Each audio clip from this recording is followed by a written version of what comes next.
जंतर मंतर पर लंबे समय तक वो बैठे थे।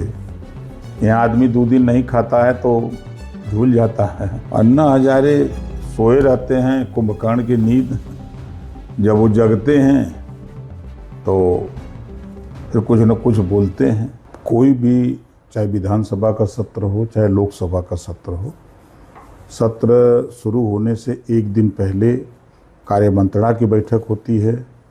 कार्यमंत्रणा में कौन कौन से इशू आएंगे सदन में, उस पर चर्चा होती है। फिर सर्वदलीय बैठक होती है। सर्वदलीय बैठक में लोगों के सुझाव लिए जाते हैं और लोगों के सुझाव के हिसाब से सदन में बिल लाए जाते हैं। 13 अगस्त तक ही चलेगी। दोनों दलों के साथ बैठक करके सहयोग की अपील की गई है। निश्चित है सदन चलेगा सुचारू रूप से। विपक्ष चिल्ला के क्या करे, कितना चिल्लाई उससे कुछ हो ही थोड़ा। सर, सोनम वांगचुक के मुद्दे पर विपक्ष एकजुट नजर आ रहा है। सांसद ने मानसून सत्र से पहले विपक्षी दल सोनम वांगचुक के समर्थन में एकजुट नजर आ रहे हैं। विपक्षी ने वांगचुक को जंतर मंतर से हटाए जाने पर सरकार का अलंकार और लोकतंत्र के लिए शर्मनाक बताया है। ये जंतर मंतर पर लंबे समय तक वो बैठे थे। यहाँ आदमी 2 दिन नहीं खाता है तो झूल जाता है, और वो 10-12 दिन से वहाँ बैठे हुए हैं तो उनकी तबीयत बिगड़ी तो इलाज के लिए उनको सरकार ने हॉस्पिटल भेजा है। न कि सरकार की मंशा है कि उनका आंदोलन रोकने का। हॉस्पिटल पहुँचाया जाता है इलाज के लिए। इसी बीच सामाजिक कार्यकर्ता अन्ना हजारे ने सरकार से सोनम वांगचुक से बातचीत करने और मामले का समाधान निकालने की अपील की है। अन्ना हजारे सोए रहते हैं कुंभकर्ण की नींद, जब वो जगते हैं तो फिर कुछ न कुछ बोलते हैं। अस्पताल में भी जारी है सोनम वांगचुक का अनशन। 20 दिन से अमरण अनशन पर बैठे सामाजिक कार्यकर्ता सोनम वांगचुक को दिल्ली पुलिस ने शनिवार को सफदरजंग अस्पताल से ले गई।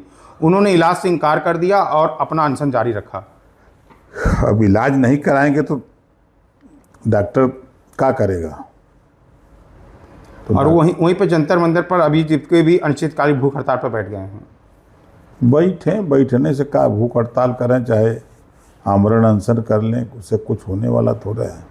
वो तो इसी नाते धरना स्थल बना है कि आइए अब यहीं धरना दीजिए और बनाइए, खाइए, अपना सोइए, दिन में भूख हड़ताल करिए और रात को भोजन भरण करिए। राहुल गांधी का सरकार पर हमला है। लोकसभा में विपक्ष के नेता राहुल गांधी ने सोशल मीडिया पर लिखी कि मोदी सरकार के मूल सिद्धांत असत्य और हिंसा है। उन्होंने कहा कि शांतिपूर्वक अनशन कर रहे सोनम वांगचुक को जंतर मंतर से हटाना गलत है। अब उनके हिसाब से तो गलत है, लेकिन सरकार के हिसाब से अगर कोई धरना स्थल पर बीमार होता है तो उसका इलाज कराना सरकार का नैतिक कर्तव्य बन जाता है। राहुल ने पेपर लीक, शिक्षा के बढ़ती लागत और छात्रों की आत्महत्या से मुद्दे को देश के भविष्य से जुड़े बताना है। कहा कि छात्रों की आवाज़ दबाई जा रही है। छात्रों की आवाज़ नहीं दबाई जा रही है, कांग्रेस सत्ता से बाहर होती जा रही है, ये चिंता कांग्रेस को है। निर्मोही अखाड़ा सुप्रीम कोर्ट पहुंचा है। निर्मोही अखाड़ा ने राम मंदिर ट्रस्ट के पुनर्गठन की मांग लेकर सुप्रीम कोर्ट में याचिका दाखिल की है। अखाड़े का फैसला सर्वोच्च न्यायालय के फैसले की भावना के अनुरूप राम मंदिर के प्रबंधक जो भी भूमिका है उसका प्रतिनिधि मिलना चाहिए। निश्चित कोर्ट गए हैं तो कोर्ट का जो आदेश होगा उसका पालन किया जाएगा।